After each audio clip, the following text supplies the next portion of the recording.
Os anjos fascinam a consciência humana desde o início dos tempos. O anjo é um arquétipo recorrente em muitas civilizações e está presente na religião, na literatura, na filosofia e no esoterismo, bem como na arte, no cinema e nos jogos. A palavra anjo deriva do grego angelos, que é a tradução padrão do termo hebraico bíblico mal-kaek, literalmente mensageiro. O anjo é um mensageiro entre Deus e a humanidade. Os anjos são frequentemente retratados como seres humanos com asas nas escrituras bíblicas. Porém, os anjos não têm asas e aparecem como homens comuns, às vezes com vestes brilhantes. De fato, as escrituras mencionam a necessidade de sermos hospitaleiros com estranhos, pois poderíamos estar na presença de um anjo sem saber. Outra classe de anjos bíblicos possui asas, mas são retratados como desumanos e assustadores, inspirando medo em qualquer um que os veja e, como veremos mais adiante, estão no topo da hierarquia angelical. A ideia de representar divindades como figuras aladas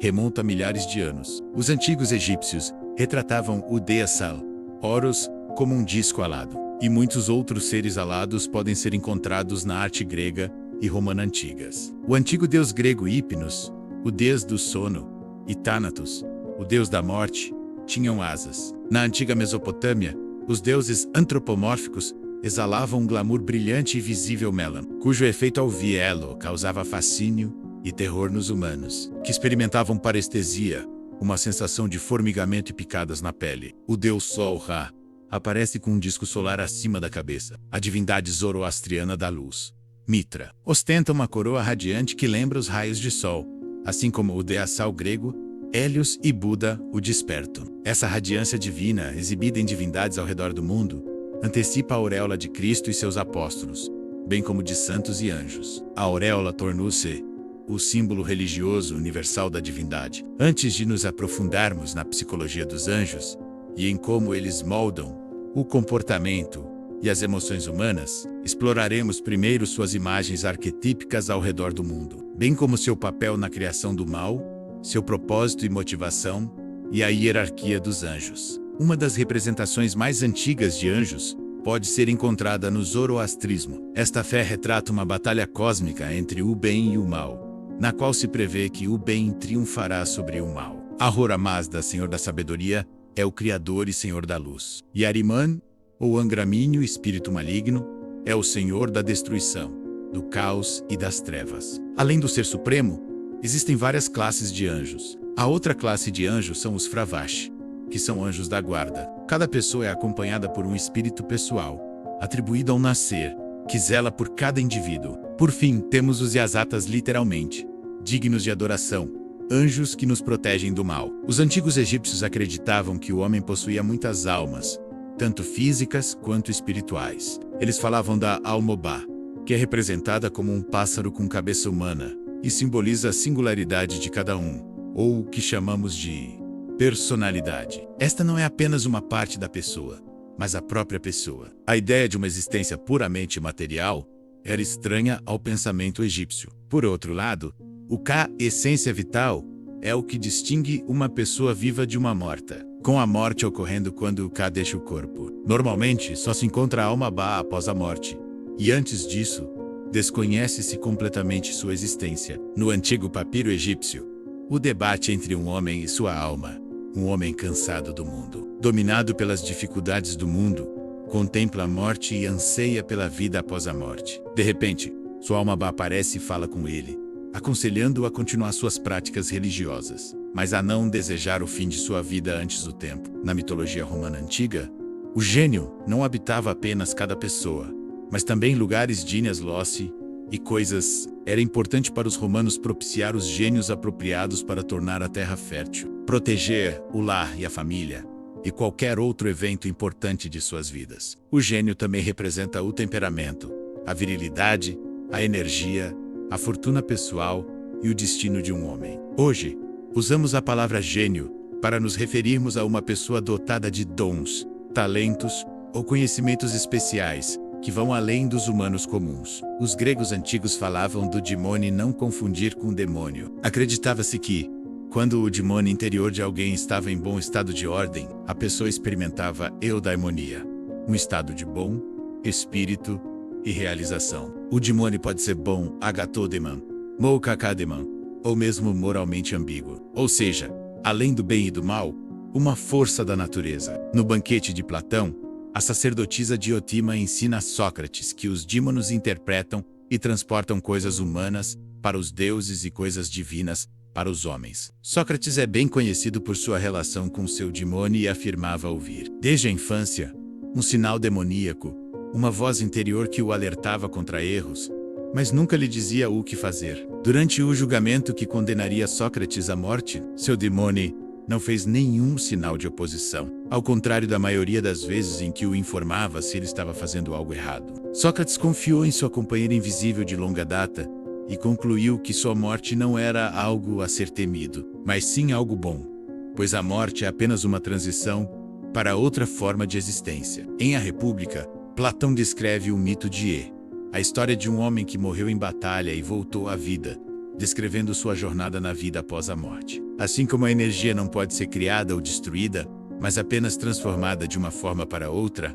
a alma também é imortal. As escolhas que fazemos e o caráter que desenvolvemos terão consequências após a morte. O homem descreve como as almas boas foram para o céu e experimentaram a bem-aventurança, enquanto as almas imorais foram direcionadas para o subsolo e choraram em desespero, relatando suas terríveis experiências na vida, pois cada uma delas foi obrigada a pagar 10 vezes mais por todos os atos perversos cometidos em vida. As mais perversas, no entanto, foram condenadas a permanecer no subsolo, sem poder escapar. Posteriormente, as almas alcançaram o eixo da necessidade, que regula todo o cosmos e governa a vida de todos nós. Cada alma escolheu uma nova vida, humana ou animal, e recebeu um demônio para realizar sua escolha. As almas foram obrigadas a beber água do rio do esquecimento, para que se esquecessem de tudo, e partiram como uma estrela em direção ao seu nascimento. Em seu livro O Código da Alma, o psicólogo americano James Hillman fala sobre a teoria da bolota. Assim como o destino do carvalho está contido na pequena bolota, cada pessoa carrega consigo uma singularidade que pede para ser vivida e que já está presente antes que possa ser vivida. Em outras palavras, a essência precede a existência. O demônio foi enviado para ajudar os humanos a cumprir seu destino e para nos lembrar de nosso verdadeiro propósito como seres espirituais que vivenciam experiências humanas. Enquanto a tradição judaico-cristã geralmente divide os anjos em bons e maus, o islamismo faz uma distinção adicional com os gênios, seres que podem ser bons ou nocivos e assumir a forma de animais. Assim como seres humanos, eles também estão sujeitos ao julgamento de Deus. Na fé celta, existem fadas. Uma teoria sobre sua origem é que elas eram os anjos neutros, que não participaram da guerra no céu e, portanto, não permaneceram no céu nem foram enviadas para o inferno, mas sim presas no meio, deixadas para vagar pela terra. Fadas podem ser boas ou más, e às vezes o termo é usado para descrever qualquer criatura mágica, como goblins, duendes, diabinhos, elfos, etc. O médico e alquimista suíço Paracelso escreveu sobre 4 espíritos da natureza ou elementais: gnomos, ondinas, eslifos e salamandras, que correspondem aos 4 elementos: terra, água, ar e fogo, respectivamente. Sejam anjos, dímones, djinns, fadas ou quaisquer outros seres semelhantes, todos eles têm algo em comum. Apesar de suas diferenças na aparência, são todos imagens arquetípicas do mesmo padrão fundamental, o arquétipo do ser etéreo. Esses espíritos coexistem conosco. Eles apenas existem em outro nível de realidade.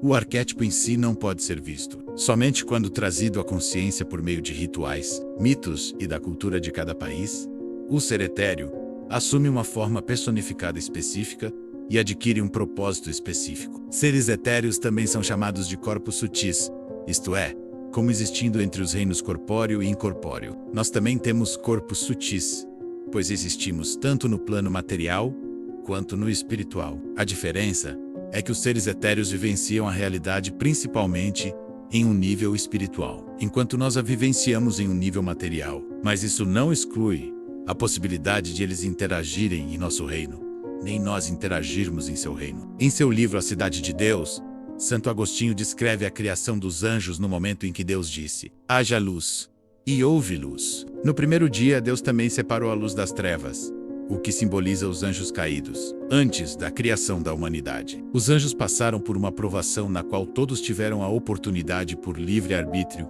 de permanecer em seu estado original de santidade. Aqueles que falharam, tornaram-se anjos caídos. Isso é retratado no livro do Apocalipse. Lúcifer, o portador da luz, desejou em seu orgulho ser Deus e convenceu 1/3 dos anjos a se rebelar contra Deus, iniciando a guerra no céu. Eles são derrotados pelo arcanjo Miguel e pelo restante dos anjos expulsos do céu. Lúcifer se torna o diabo, e os anjos rebeldes, demônios. Assim, o universo se divide em 3 partes: céu, Tará e inferno. Satanás, que se recusa a se curvar diante do homem inferior, aparece como a antiga serpente no jardim do Éden, a fim de enganar Adão e Eva e levá-los à desobediência, prometendo-lhes maior conhecimento consciente, a fim de se tornarem como deuses. Quando comem o fruto proibido da árvore do conhecimento do bem e do mal, sentem culpa e ansiedade e se escondem. Deus os direciona para fora do paraíso, para o deserto, e coloca querubins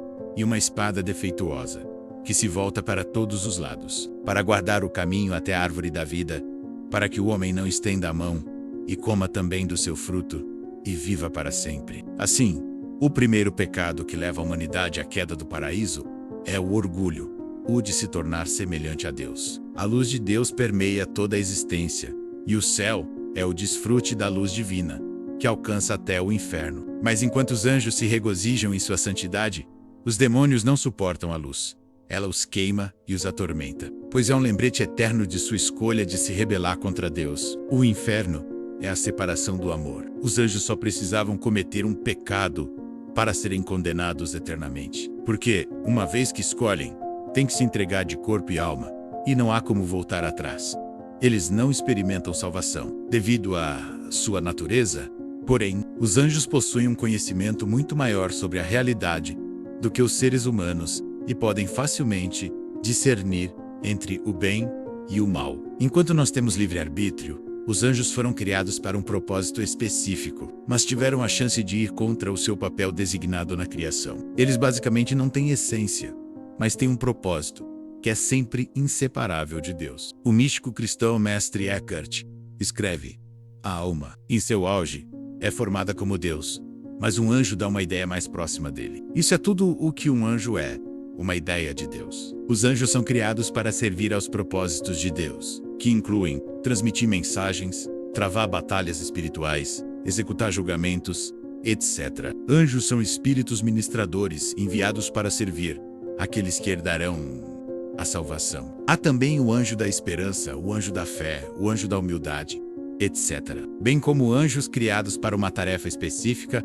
como juntar-se ao lugar triunfante de Deus no dia do juízo. Portanto, quando os anjos se rebelaram, seu propósito tornou-se o oposto do que Deus os criou. Este é o ato perfeito de autoadio e desejo de se machucar, uma característica do demônio. Cada demônio tem seu próprio calcanhar de Aquiles, que é o lembrete do propósito original de sua criação. A batalha entre o bem e o mal continua até hoje, e continuará assim, até que os anjos toquem as trombetas, anunciando o reino dos céus na terra e o dia do juízo final, quando todas as pessoas, vivas ou mortas, serão julgadas por Deus quanto à motivação angélica para se envolver em encontros com a humanidade. Uma razão pode ser que os anjos interagem com o homem porque estão meramente obedecendo à vontade de Deus. Outra razão pode ser que os anjos são criaturas emocionais que experimentam alegria durante essas interações com as pessoas, porque tais interações manifestam a glória de Deus. E essa é sua motivação principal. Embora os anjos possam ter sido criados antes do homem, Deus os criou por causa do homem, mesmo que o homem não estivesse presente no momento da criação. Ele existia como potencialidade, como um padrão a ser desenvolvido, o antropos, ou homem primordial. Adão foi criado da terra. O nome deriva de Adamá, que em hebraico significa terra. Deus soprou em suas narinas o sopro da vida, e o homem se tornou uma alma vivente. O reino celestial desce para o reino terrestre, e o homem se torna parte de ambos. Assim como em cima, assim embaixo. O homem, o microcosmo, faz parte do universo como um todo. O macrocosmo, assim, verdades sobre a natureza do cosmos, podem ser inferidas a partir de verdades sobre a natureza humana, e vice-versa. Na hierarquia celestial cristã proposta por Sudo Dionísio no século V, ouvi, Os anjos são divididos em 3 hierarquias, cada uma das quais contém 3 ordens, baseadas em sua proximidade com Deus, correspondendo aos 9 coros de anjos. O primeiro grupo de anjos serve a Deus diretamente. São servos de Deus. Esses anjos, biblicamente precisos, nos dão um vislumbre de um reino onde os olhos humanos raramente alcançam. Eles aparecem em uma forma assustadora e desumana, o que talvez explique por que suas primeiras palavras foram: não tenham medo. No livro de Isaías, os serafins são seres de fogo com 6 asas. 2 asas cobrem seus rostos, 2 cobrem seus pés, e com as 2 últimas, voam. Eles são descritos como estando para sempre na presença de Deus, louvando-o dia e noite, clamando: Santo, Santo, Santo é o Senhor Deus Todo-Poderoso. Na visão de Ezequiel, ele descreve ter visto os querubins, quimeras aladas com 4 faces, a de um leão, a de um boi, a de um homem e a de uma águia. Eles estão abaixo do trono de Deus e são as forças motrizes do Zofanim, ou tronos, que aparecem como 4 rodas dentro de rodas em constante movimento, cobertas por olhos. São as rodas da carruagem de fogo de Deus. Nos apócrifos, o posto mais alto dos serafins é Serafiel, o protetor de Metatron. Este último é uma figura mencionada no livro de Enoque, nos textos místicos cabalísticos e no Talmud do judaísmo rabínico. Ele é conhecido como o primeiro anjo de Deus, e a única figura autorizada a ficar ao lado de Deus. Disse que seu brilho é tão forte que parece haver 2 autoridades no céu, Deus e Metatron. Ele também é chamado de o pequeno Javé, e acredita-se que tenha sido o humano Enoque, um dos 2 únicos homens escolhidos por Deus para escapar da morte. O segundo grupo de anjos são aqueles que fazem a vontade de Deus acontecer. São os governantes celestiais. Os domínios mantêm o mundo em ordem, regulando os deveres dos anjos e tornando conhecidos os mandamentos de Deus. As virtudes auxiliam com milagres e encorajam os humanos a fortalecer sua fé em Deus. Também são conhecidas como os espíritos do movimento, governando toda a natureza, incluindo as estações, as estrelas e os planetas. E por fim, os poderes são os anjos guerreiros que lutam contra as forças do mal. No último coro estão os anjos mais próximos dos humanos e que cumprem as ordens vindas do alto. Eles são os mensageiros terrenos. Os principados são aqueles que protegem e guiam nações, grupos de pessoas e instituições como a igreja. Os arcanjos desempenham o papel de mensageiros de Deus para as pessoas em momentos críticos da história e são únicos, pois são identificados pelo nome. O cânone bíblico menciona apenas o arcanjo Miguel, que se traduz como quem é como Deus. Miguel é o governante supremo e líder dos anjos. No livro de Enoque, porém, o arcanjo Gabriel é mencionado ao lado de Miguel, sugerindo que ambos estão em pé de igualdade. Gabriel pode ser traduzido como Deus é minha força. Todos os arcanjos têm nomes teofóricos, ou seja, contêm o nome de Deus, El. Há 7 arcanjos mencionados no total, no livro apócrifo de Tobias. Rafael, que significa Deus curou, se revela como um dos 7 anjos que se encontram na gloriosa presença do Senhor. E, curiosamente, no livro do Apocalipse, há 7 anjos sem nome que se encontram diante de Deus e possuem 7 trombetas. Essas e outras menções em obras não canônicas deram origem à concepção popular dos 7 arcanjos. Finalmente, na base da hierarquia, temos os anjos comuns, que transmitem mensagens dos 2 reinos. Neste grupo, também temos os anjos da guarda. No livro de Mateus encontramos uma referência direta de Jesus de Nazaré, de que todos que vêm ao mundo têm um anjo da guarda. As escrituras sempre retratam os anjos como se fossem homens. Como espíritos, os anjos foram criados para viver eternamente e não experimentar a morte. Isso sugere que a população angélica excede em muito a de seres humanos, e é numerosa demais para ser contada. Santa Teresa de Ávila viu certa vez um anjo belíssimo que parecia arder em chamas e escreveu: "Nunca me dizem seus nomes, mas vejo muito bem que há no céu uma diferença tão grande entre um anjo e outro, e entre estes e os outros, que não consigo explicar. Os anjos não existem apenas em um reino isolado ou em outra dimensão. Pelo contrário, embora permaneçam invisíveis, exercem uma influência direta sobre nós." O psiquiatra e psicólogo suíço Carl Jung escreve: "É notável que os anjos estejam sempre no plural, um coro de anjos. Com exceção de Lúcifer e dos arcanjos Gabriel e Miguel, os anjos não são indivíduos. Eles aparecem em coros e multidões. Eles são essencialmente seres coletivos. O cientista sueco e místico cristão Emanuel Swedenborg vivenciou um despertar espiritual aos 50 anos. Em um sonho, o Senhor lhe revelou o significado espiritual da Bíblia, e ele começou a ter sonhos e visões estranhos, podendo visitar livremente o céu e o inferno para conversar com anjos e demônios. Alguns deles estão documentados em seu diário de dramas. Contrariamente à crença cristã, ele afirma que todos os anjos e demônios são da raça humana. Eles também têm as mesmas atividades que nós. A única diferença para nós é que não estão revestidos de um corpo material. Aqueles que se deixaram preencher pelo amor divino tornaram-se anjos, enquanto aqueles que se entregaram aos prazeres físicos ou se recusaram a abrir mão de seus egos escolheram ir para o inferno porque se sentem atraídos por ele. O inferno é o lugar onde podem se entregar a tudo o que lhes dá prazer. Quando nos afastamos do nosso ego egocêntrico, é como se um peso fosse tirado de nossos ombros, como se pudéssemos voar. Como O.G. Chesterton escreveu, os anjos podem voar porque conseguem se levar com leveza. O artista visionário William Blake era um leitor atento de Swedenborg e tinha visões de anjos desde a infância. Em seu leito de morte, ele cantou gloriosamente sobre a visão de anjos no céu. Blake criticou a visão de Swedenborg de céu e inferno como coisas separadas e propôs a união entre céu e inferno. Ambos são necessários para a experiência humana, pois sem contrários, não há progresso. Jung escreve, os anjos são um gênero estranho.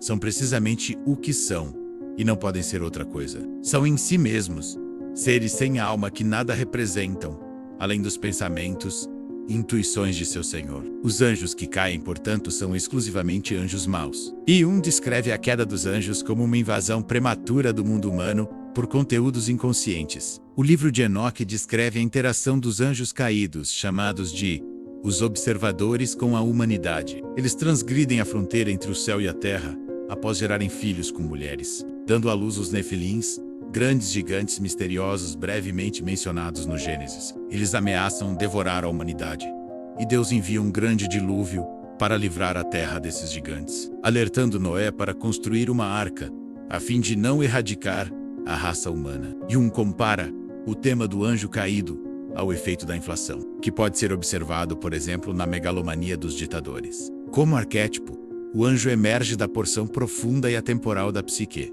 o inconsciente coletivo. A ideia de arquétipos é antiga, está relacionada ao conceito platônico de formas ou padrões ideais já existentes na mente divina, que determinam a forma como o mundo material virá a existir. No entanto, devemos a Jung o conceito de arquétipos psicológicos, os padrões característicos que preexistem na psique coletiva da raça humana, que se repetem eternamente na psique de cada indivíduo e determinam as maneiras básicas como percebemos e funcionamos como seres humanos. Quando um anjo aparece a um ser humano, trata-se de um evento liminar que ocorre no limiar entre o conhecido e o desconhecido, o consciente e o inconsciente. É a constelação do que Jung chama de função transcendente, que alivia a tensão dos opostos e os une como o terceiro elemento. Como tal, o anjo é um símbolo reconciliador. O anjo une o ego com o eu, o indivíduo com o cosmos, a alma com Deus, além do sentido religioso ou metafísico. Os anjos podem ser vistos como símbolos arquetípicos de orientação, instrução, esperança e proteção. O encontro com anjos ou demônios pode representar projeções da psique de alguém. Devemos ter cuidado, no entanto, ao chamar todas essas experiências de transpessoais, elas também podem ser de natureza psicopática ou delirante, o que depende em grande parte da saúde mental de cada um. Do modo geral, a primeira tem um efeito positivo, enquanto a segunda, negativo. Anjos e demônios, emoções positivas e negativas, estão em constante batalha dentro de nós. E algumas emoções são mais poderosas do que outras, assim como existem demônios e anjos mais poderosos na hierarquia. Às vezes, o desespero triunfa sobre a esperança. Outras vezes, a castidade prevalece sobre a luxúria, etc. Não podemos fingir emoções genuínas. Elas vêm até nós. Dizer a uma pessoa triste para ser feliz se mostra ineficaz, pois essa pessoa foi envolvida por aquilo que contém todo o padrão daquela emoção, que pode ser de baixa ou alta intensidade. Experimentar todo o espectro de uma emoção em seu sentido mais amplo é raro e avassalador. Só pode ser vivenciado temporariamente, pois é semelhante a ser totalmente possuído por um arquétipo e, portanto, não se é mais humano. Seja isso vivenciado natural ou artificialmente. Em última análise, precisamos retornar ao que é humanamente possível. E pode ser difícil nos readaptarmos às nossas tarefas diárias depois de testemunhar o outro lado. Todos nós temos uma consciência positiva e correta retratada em nosso demônio, anjo da guarda, coração, voz interior, etc. E uma consciência falsa negativa chamada de diabo, sedutor, tentador, espírito maligno, etc. Todo aquele que examina sua consciência se depara com esse fato e deve admitir que o bem excede o mal apenas por muito pouco. Citando Jung escreve: devemos evitar o pecado e ocasionalmente podemos, mas, como mostra a experiência, caímos em pecado novamente logo no passo seguinte. Somente pessoas inconscientes e totalmente acríticas podem imaginar ser possível permanecer em um estado permanente de bondade moral. Mas, como a maioria das pessoas é desprovida de autocrítica, a autoilusão permanente é a regra. Uma consciência mais desenvolvida traz à tona o conflito moral latente. Ou então, aguça as oposições já conscientes. Razão suficiente para rejeitar completamente o autoconhecimento e a psicologia e tratar a psique com desprezo. A busca pelo autoconhecimento é uma tarefa para poucos, pois o caminho que leva à salvação é como o de uma navalha afiada. É difícil de trilhar e difícil de atravessar. O caminho para a destruição, no entanto, é fácil de atravessar e amplo, e muitos entram por ele. Há vários casos de pessoas que tiveram um encontro próximo com o anjo da morte, mas sobreviveram ou enganaram a morte, por assim dizer. Você pode ter um palpite que lhe dá um mau pressentimento, que o motiva a seguir por outro caminho, apenas para descobrir mais tarde que um acidente fatal ocorreu exatamente no mesmo lugar. Ou você pode estar dirigindo na rua e sentir vontade de parar, quando de repente uma criança atravessa a rua correndo. Os anjos podem nos proteger de ataques ou nos ajudar quando precisamos. A ideia de anjos geralmente surge de experiências milagrosas, nas quais sentimos que alguma agência inteligente, além de nós, nos ajudou. Sentimos uma presença. É como se algo mais inteligente e maior que o seu ego estivesse vivo dentro de você, fazendo com que você faça coisas ou planeje seu destino contra a sua própria vontade e contra o seu próprio planejamento. O anjo guia o ser humano na vida. E às vezes, irrompe com uma mensagem que tem o poder de transformá-lo profundamente, geralmente em momentos cruciais da vida. Nossas vidas passam continuamente por períodos de crise e estágios de transição, nos quais nos tornamos mais suscetíveis ao chamado do anjo. Portanto, durante a noite escura da alma, o anjo pode ser encontrado se Deus abrir nossos olhos para ele. Sempre que um homem encontra conscientemente uma agência divina que auxilia, comanda ou dirige, podemos entender isso como um encontro do ego com o eu, na Divina Comédia de Dante. O protagonista Dante vivencia uma crise de Mahaideide e se encontra em uma floresta escura, ameaçado por feras. De repente, o poeta romano Virgílio surge como o arquétipo do anjo ou psicopompo, guiando Dante por uma jornada pelo inferno e pelo purgatório. Mais tarde, Beatriz, uma figura da anima, ascende com Dante às 9 esferas do paraíso, alcançando o empíreo, o ponto mais alto do céu.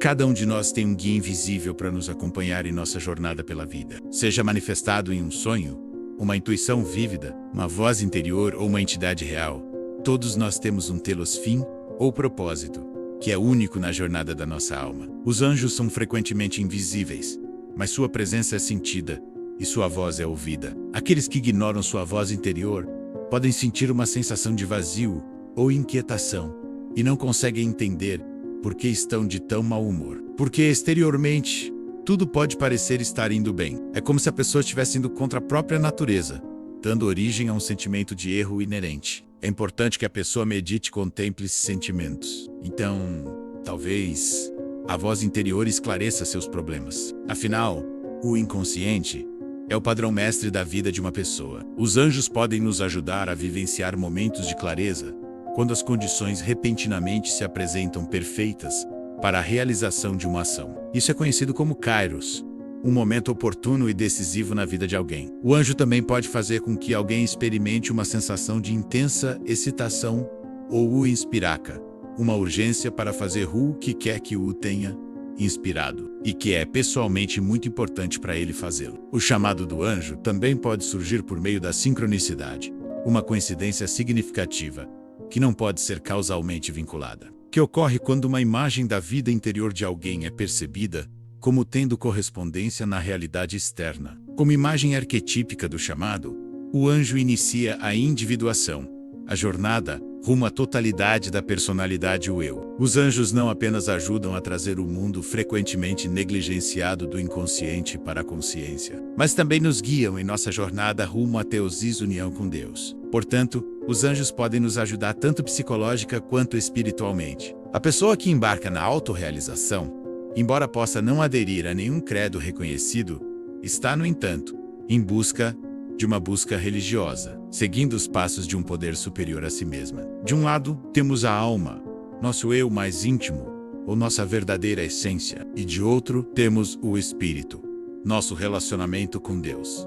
Estes estão necessariamente interligados. Aquele que se conhece, conhece a Deus. Alcançamos Deus através do ser, mas Deus não é o ser, pois ele o transcende. Isso faz parte do velho ditado: conhece-te a ti mesmo, pois a tragédia suprema é a ignorância ou a negligência de si mesmo, isto é, não descobrir a natureza da alma e o nosso verdadeiro propósito na vida. Nosso anjo da guarda aguarda com paciência divina, até que escolhamos, por nossa própria vontade, iniciar nosso processo de trabalho da alma. Para cumprir nosso destino, conhece-te a ti mesmo.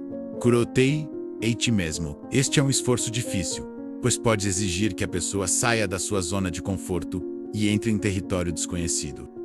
Chega um momento na vida de todos em que é preciso questionar se estamos sendo fiéis à nossa própria natureza, que se expressa pela voz interior, a voz de uma vida mais plena e de uma consciência mais ampla e abrangente. A voz nos desperta do nosso sono profundo e acena para que nossa alma suba rumo ao nosso verdadeiro lar. O anjo às vezes é mostrado acordando alguém adormecido com uma trombeta. O estado desperto é a inconsciência e o estado desperto é a totalidade. Aventurar-se causa ansiedade, mas não se aventurar é perder-se. Quem, se eu gritasse, me ouviria entre as hierarquias dos anjos? E mesmo que um deles me apertasse contra o coração, eu seria consumido por essa existência avassaladora, pois a beleza nada mais é do que o começo do terror, que mal conseguimos suportar, e que nos espanta tanto, porque serenamente desdena nos aniquilar.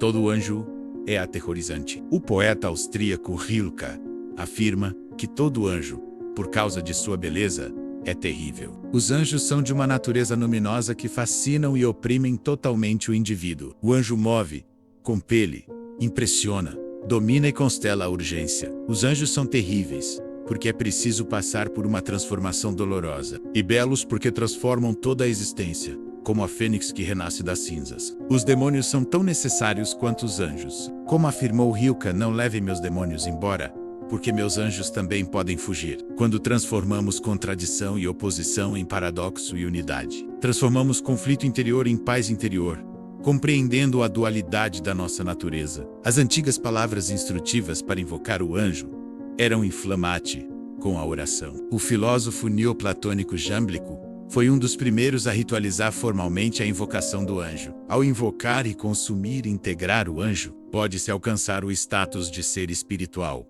e, finalmente, alcançar o conhecimento dos deuses. A pureza é o fator determinante para o sucesso ou fracasso na conversa com o santo anjo da guarda. Quanto mais pura a alma, maior a afinidade com o anjo. No Léxico da Alquimia, Martim Rolandus descreve a meditatio como uma conversa interna de uma pessoa com outra invisível, como na invocação da divindade, ou na comunhão consigo mesmo, ou com o seu anjo bom. O jejum também é um ritual importante, pois afasta a pessoa do material e a aproxima do espiritual. No livro de Mateus, depois que Jesus passou 40 dias jejuando no deserto, e o diabo não conseguiu tentá-lo, anjos vieram e o serviram. Isso é frequentemente interpretado como se os anjos se estivessem alimentando Jesus. Há, no entanto, também um lado obscuro, como visto nas práticas de necromancia e no estudo da demonologia na Idade Média. Da mesma forma, existem práticas ocultistas modernas nas quais as pessoas buscam capturar espíritos e pedir favores, ou usá-los para influenciar o mundo. Como nos ensina o mito fáustico, a obtenção de um conhecimento que excede em muito o humanamente possível pode ter um preço alto, à custa da alma. Demônios podem se disfarçar de anjos de luz. Em sua solidão, Santo Antônio às vezes encontrava demônios que pareciam anjos. e outras vezes encontrava anjos que pareciam demônios. A única maneira de perceber a diferença era pela maneira como se sentia depois que o ser deixava sua companhia. Anjos são às vezes retratados como mensageiros de sonhos. Eles mostram o sonhador e, em seguida, o anjo trazendo o sonho do céu. O anjo era entendido como a essência personificada de um sonho. Há sonhos que às vezes nos alertam e podem até salvar nossas vidas. Se prestarmos atenção a eles, podemos evitar todos os tipos de desastres. Se o inconsciente se dá ao trabalho de nos dar um sonho de alerta, devemos prestar atenção a ele. Embora permaneça inexplicável, é fato que o inconsciente sabe mais do que nós. É como se o inconsciente do ser humano se expandisse para a natureza externa e contivesse informações que não podemos ter. E, portanto, nos sonhos, às vezes recebemos alertas ou informações sobre coisas que não podemos saber. A aparição de um anjo em sonhos anuncia uma possibilidade de cura, uma ligação com o eu, que aliviaria disfunções neuróticas. A Bíblia faz referência a centenas de sonhos ou visões. O sonho da escada de Jacó é um dos sonhos mais conhecidos, que retrata anjos unindo o céu e a terra. Jacó sonhou que havia uma escada erguida na terra e cujo topo alcançava o céu, e os anjos de Deus subiam e desciam por ela. Isso é conhecido como um sonho enviado por Deus, ou um sonho arquetípico com teofania, um encontro com uma divindade. A analista junguiana Marie-Louise Bonfrance afirma que a escada simbolizava uma conexão contínua e constante com os poderes divinos do inconsciente. Poderíamos dizer que o próprio sonho era uma escada. Ele nos conecta com a profundidade desconhecida da nossa psique. Cada sonho é um degrau de uma escada, por assim dizer. Jacó não sabia que o lugar onde dormia era um lugar sagrado. Concluiu isso a partir do sonho. Uma das crenças mais antigas da humanidade era que na paisagem existem certos lugares onde se tem comunicação com as divindades boas ou más, como uma fenda sendo a entrada para o submundo, ou os topos das montanhas sendo áreas de comunicação especial com os deuses do alto. Como visto em muitos mitos ao redor do mundo, Moisés no Monte Sinai, Zeus no Monte Olimpo, Shiva no Monte Kailash, etc. Parece haver toda uma geografia da alma no mundo, onde o homem projetou sua alma. Naturalmente, sentimos que há lugares para onde vamos, e onde nos sentimos em paz, e outros que são de alguma forma desconcertantes e nos quais preferimos não permanecer. Sem querer, somos colocados em situações que nos enredam em algo, e geralmente não sabemos como fomos parar lá. Mil reviravoltas do destino nos colocam repentinamente em tal situação. Quando nos deparamos com uma parede e tudo parece perdido. Não é incomum termos um encontro com o eu. Isso é simbolicamente representado no tema bíblico de Jacó, lutando com um anjo escuro, e, embora tenha deslocado o quadril, sua luta impediu um assassinato. É assim que se cresce, sendo derrotado decisivamente por seres superiores. Em certo sentido, Jacó luta consigo mesmo, e em seguida renasce, recebendo um novo nome, Israel. Aquele que luta com Deus, Jacó encontra sua identidade, lutando com seu lado sombrio, e descobre a luz. Há 4 características nesta história: um encontro com um ser superior, a ferida, a perseverança e a revelação divina, que juntas formam o tema do encontro com o eu. E escreve: o Deus aparece inicialmente em forma hostil, como um agressor com quem o herói tem que lutar. Isso está em consonância com a violência de todo o dinamismo inconsciente. Desta maneira, o Deus se manifesta, e nesta forma deve ser superado. O ataque do instinto torna-se, então, uma experiência da divindade, desde que o homem não sucumba a ele e o siga cegamente, mas defenda a sua humanidade contra a natureza animal do poder divino. É uma coisa terrível cair nas mãos do Deus vivo. E quem está perto de mim, está perto do fogo. E quem está longe de mim, está longe do reino. Pois o Senhor é um fogo consumidor. E sabia que o mensageiro de Deus é a força mais poderosa. Portanto, nunca se esquivou da luta. Quando lhe perguntaram como poderia viver com o conhecimento que havia registrado em seu controverso livro. Resposta Joe. Ele respondeu: vivo no meu inferno mais profundo, e de lá não posso cair mais. A integração do arquétipo angélico nos permite examinar a natureza da nossa essência ou alma, a singularidade que pede para ser vivida em cada um de nós, e que se revela ao longo da nossa vida. Assim, os anjos carregam a nossa verdadeira vocação, que é um chamado em direção ao significado da nossa vida. Se prestarmos atenção à nossa voz interior, por meio de sonhos, contemplação, oração, etc., o chamado do anjo para cumprirmos nosso propósito na Terra se torna mais claro. Este não é apenas o chamado dos nossos destinos pessoais. É um chamado cósmico que nos alinha com a Anima Mundi ou alma do mundo, da qual todos os seres vivos fazem parte. Cada folha de grama tem seu anjo que se curva sobre ela e sussurra: cresça, cresça. A palavra animal deriva de anima, que significa respiração ou espírito. Os humanos são os animais mais sublimes,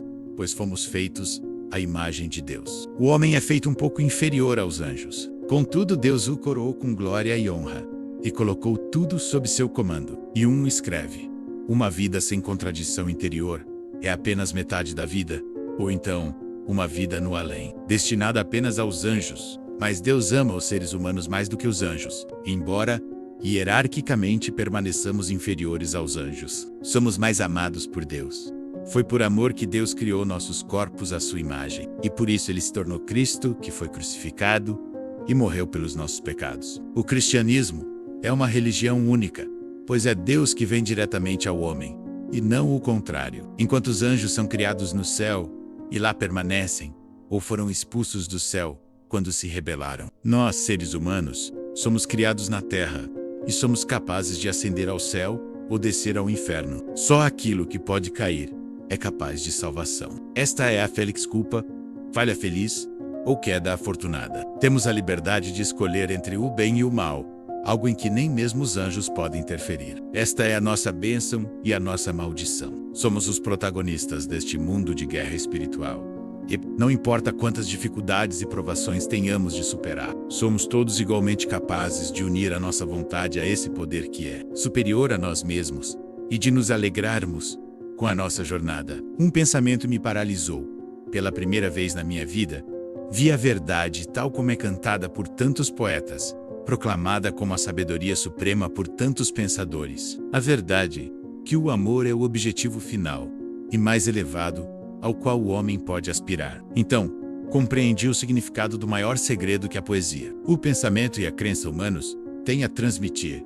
A salvação do homem se dá pelo amor e no amor. Pela primeira vez na minha vida, consegui compreender o significado das palavras.